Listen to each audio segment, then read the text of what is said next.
And so James just reminds us here that, hey, that's just a false narrative when people say, well, he's suffering, he must have done something wrong, or his parents must have done something wrong, or he must not have done enough good things.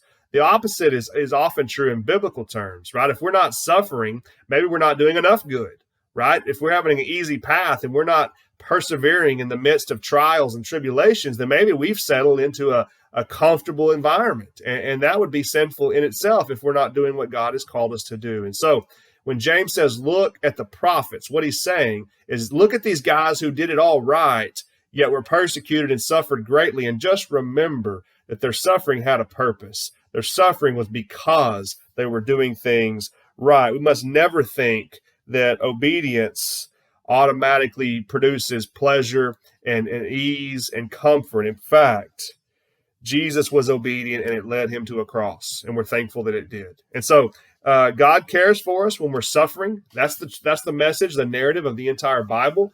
But we see today that James says, count it all joy when you suffer. Look at the farmer. He's patient because there's a harvest coming. Now he says, look at the prophets. They're faithful to God, and things got difficult as a result, but God was working out his purpose. He was fulfilling his promise. And so James says, keep that in mind.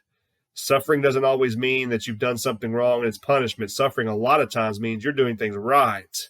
God is working in your life through it. You're growing spiritually as a result of it. We praise God for it. Count it all joy when difficulties come your way. No one becomes patient overnight. Patience is not something I can give you or someone else can give you. It's something that only comes from experience as you allow the Lord to guide you and lead you and be Lord over your circumstances and as you navigate difficulties. And so we just have to wrap our mind around that. That's counterintuitive. That's not what the culture teaches. Culture says work as hard as you can so you can be as comfortable as you can. Jesus says, follow me and take up your cross. I was persecuted. You will be too. You will face difficulty. But guess what? I've overcome the world. That's the message of the gospel.